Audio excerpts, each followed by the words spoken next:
होय हो,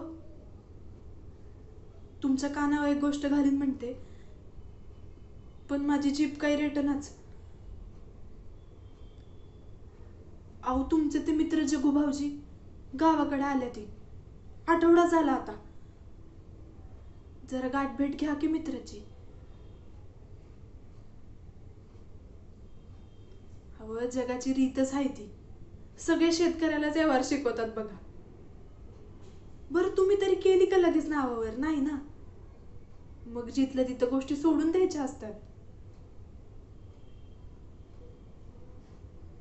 हे बघा, शेतकऱ्यांना नुसतं कष्टकरी होऊन नाही चालायचं, आता नेटकं व्हायला पाहिजे. आणि कितीतरी झालं तरी तुमच्या लहानपणापासूनचे मित्र आहेत तिथे, त्यांचे दिवस फिरल्या ती. त्यांच्या हाताखालच्या माणसानं कुणीतरी घोटाळा करून ठेवला आणि ह्यांच्या उलटलं बघा सगळं. नोकरी पायी नोकरी गेली आणि बँकेचे हप्ते नाही फेडल्यात म्हणून फ्लॅटचा लिलाव होणार आहे. पुढल्याच आठवड्यात काढलाय ते लिलाव. बघा आता, सख्या भावानं सुद्धा झालेला अपमान गिळला, मग तुम्ही तर त्यांच्या जिगरी नव्ह. त्यांचा सगळा संसार उघड्यावर पडलाय. या बारीला जरा मदत करा त्यांना.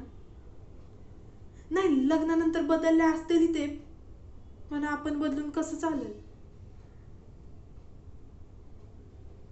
नाही, तुम्ही काहीतरी कराच. हे बघा, पैशा पुढे शेती जिंकली पाहिजे. करा तेवढं काहीतरी.